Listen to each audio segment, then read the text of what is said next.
was president in 2019, we had our 50th anniversary where we had the Lieutenant Governor present. We had a very nice charter night up at Andy's place, up in, gosh, I forgot the name of the place now. What do they call the restaurant up in Nobles Park? Nobles Park. Yes. Oh, Talk of the Town. Talk of the Town, yes. Yeah. Right. Yeah, it's It a was, great place. it was up there, brilliant. yeah. It was a brilliant evening. Yeah. And to try and summarise what the Lions Club do in a short time, 50 years is a long time to try and do anything about it. What we've done over the years is try to help as many people as possible. But to try and simplify it, it's difficult. We've tried to help all kinds of people all through the island. We've got loads of pieces of information that I could give you, like helping the St John ambulance. We had teddy bear raffles. We started a play group in Williston with Zimmer lifts for the district nurses, mini holidays at the Grand Island Hotel when that was a hotel and not 3 luxury houses. And in 1973, when Summerland was on fire, the Lions Club members there manned the phones for the first 36 hours. So we helped tremendously there. We have first minibus in 75. Eric Vernon, who was a surgeon at Nobles, he'd done a lot of help for the club, so we named it after him. We've bought an ophthalmoscope for Nobles, and one of the comedy things that we had in 1980, we had a steamroller challenge to go around the TT course. Yes. And we were not the most popular organisation in the world. It does vaguely ring. I think it's a cracking idea until, yes, I can just Until imagine. you're trying to get past. Until you're trying to get past. What are these idiots doing? And trying to come out of Ramsey. I mean, can you imagine on a steamroller? I was going to say, what a thought. How long have you two gentlemen been involved in? Mike and Roy, how long have you been involved with the Lions? 46 years. Wow. No, he's considerably older than I am. I'm just over 40 years. Oh, gosh, a mere nothing, just a beginner. Well, I happen to be the head teacher at Derby School up in the north there, and was visited by Brian Moulton, and we ran film nights. Oh, yes. So they took the film with the projector, showed the children, and he said to me, "You should be doing this." And I thought, well, there's no answer to that. And that was it. I was hooked. And I've had a great time in all sorts of ways. Now, this time last year, we had the Lieutenant Governor in, Sir Richard Gosney, who was our patron. And he talked about Manx Children in Need, the work that the Lions Club did within the island. And he said the biggest problem, though, in reporting back to us after the programme, nobody knows what you do exactly and how much you help. A lot of it is confidential, obviously. Yeah. I mean, we do things quietly, but hopefully they're being recognised, which they are. So that's the idea of next week, raising awareness of Manx Children in Need. So we kicked it off with saying, yes, as a result of the efforts we did last year, we can give £1,000 to each of the secondary schools. So that means that they can make a choice. It's their choice of how best they use it. We've visited 3, we've presented the cheques, and already one school bought school uniform on behalf of a student, another financial help for a cookery course, in another supporting enrichment activities such as theatre trips, geography and field trips, sports events, and so it goes on.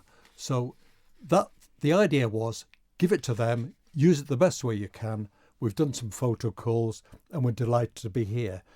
This is ongoing. All the requests come to me as community betterment, and I don't vet them. I just say, well, we can do that as an emergency quickly. Suddenly there's a flood in somebody's house or there's an unexpected bill, so we can help out there. Yeah. So it's that sort of thing. And next week, as you say, is sort of Manx Children in Need proper as such, which is during half term. So what will actually be happening next week? A great deal of hope in that people will know it's Awareness Week for Manx Children in Need. We're going to remind people and ask them to say, if you can give us a donation to help in all sorts of situations.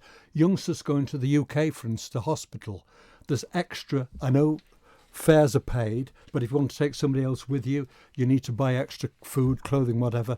Those are the sorts of things we do. So we ask you, please, to give generously. You can do online. We've got a Facebook page for Isle of Man Lions Club. So we're looking for donations. We're getting quite old now to do cartwheels and whatever. But the willingness is still there. The spirit is still there. And we hope that you'll be generous and help us help those needy families, individuals, youth organisations within the island, on the island. We don't have a main fundraiser. We don't have any paid fundraisers, no professional fundraisers. We raise all the money and we spend it on behalf of the community. Yeah. And speaking of the community, what do you find tends to be sort of some of the issues that you do find yourself supporting more often than not on the Isle of Man? I think it's paying bills, to say, unexpected bills. Yeah. And yet on the flip side, we've got youngsters who didn't do so well at school, who decided, got to Isle of Man College, I want to do something, but I can't afford the fees. Can you help? So to set a youngster off on a new path, eventually go into employment, that's brilliant, I think. That's the sort of thing we hope to do. Absolutely. If anyone's, you were saying, you're not doing as many cartwheels as you did do of yore. If anyone's listening and might like to get involved with the Isle of Man Lions Club, how can they do that? We have a membership chairman, but you can approach any member of the Isle of Man Lions Club. Membership is normally by invitation, so we invite you to come along to a meeting. And then if we have any social events or any fundraising events, you're more than welcome to come along and help us. But if you didn't want to be a full-blown member, then you can become a friend of. Whereas we are obligated to carry out all these actions. If you're a friend of, you could just come and help us on that particular day. Because we're always short of bodies to do things. Everybody else, everybody's struggling to fundraise and everybody's struggling to get helpers. But that's one way of coming along and helping. And I have to say, from having known the Lions Club since I was a kid, I think really I've always known of the Lions Club and the work you've all done over here. You have so much fun, don't you, with some of the events that you do? And I mean, I remember it wasn't that long ago that the guys are with us in the studio talking about the hobby horse races that you're going to have. So what are some of the events, let's come to you, Mike, that you've thoroughly enjoyed that have really stuck out in your mind over the years? I think that was one of them. Yeah. Even though it wasn't as successful as we thought, it was a fun day and people being silly was great. Yeah. I've got a grandson to say, even at my age, it's good to be silly. It is. And you did some lovely coverage on it too. So it was a grand day and all sorts, and people prancing around. Even old fellas joined in. Yeah. I mean, it was a good day. It was a good most day. enjoyable. It was. So you certainly have fun when you're part of the You were Lions. commentating, were you, Christy? Yes. Well, I seem to recall this vaguely. It was Beth that was kind of doing the majority of it, but it was just, do you know what, things like this, I think that's the thing, you know that you are supporting and you're helping, but you're also having great fun yourself, so I think it's a fabulous group. That's the way to do it, then. It doesn't seem like work, does it? It just seems you have fun and raise money. Exactly. And I noticed here in Roy's notes here, he's got the Dialer Lion image, which I remember very fondly as well, because it reminds us about Dialer Lion. Well, we started Dialer Line in 1984 up here before you had double glazing, triple glazing. We were just talking about that in the room downstairs. We had a corner room up there that had gaps so wide round the window, and it was a bit, because we used to have it in between Christmas and New Year, didn't we? Yeah. And I've rooted out this old poster. This was fantastic. from 1998, and that was the 10th anniversary. And the auctions were such fun, the different things that we used to do. It was wonderful, wasn't it? And people walking along the promenade, children raising money through play schools and nurseries, then appearing at the sea terminal for their photo and a chat. It was very good indeed. Oh, there's so much Mention Bernie Quayle, please, because he was great. I have a photograph of Bernie in Quayle supporting here. us and raising money. Where is he?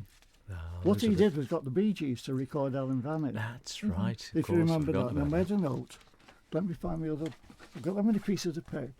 He's got while he's looking for that, he has got some fabulous photos here, and there is one indeed that we've got here with Bernie Quayle at the top and a very young Paul Moran underneath, which is fabulous to see. Yeah, still in shorts. Bernie broadcasting there some time ago. I can't even work out where that is. That's the sea terminal. That's in the sea terminal because, of course, a lot of it. The hub was the sea terminal for children in need, wasn't it? Well, after that, we started up here, like we said. I think we did 5 or 7 years up here, something like that. And then Manx Radio decided that they wanted to do the Mighty Oak or something like that. So we found a different home down at the sea terminal. And there's a photograph of some air cadets. They did their Red Arrows impersonation on bicycles, which was brilliant. Absolutely That brilliant. smoke coming out the spokes. Absolutely brilliant. Sorry, yeah. but to get back to Bernie Quayle, he got the Bee Gees to record Ellen Van in the CD, and they autographed 10, and they sold for just over £2,000. Oh, Excuse me, fabulous. sorry about that. And they also put up for auction the sheet music for Ellen Van In, a video and T-shirts that they were wearing when they recorded it, and those sold for over for £400. So all in all, Bernie helped us raise £2,400.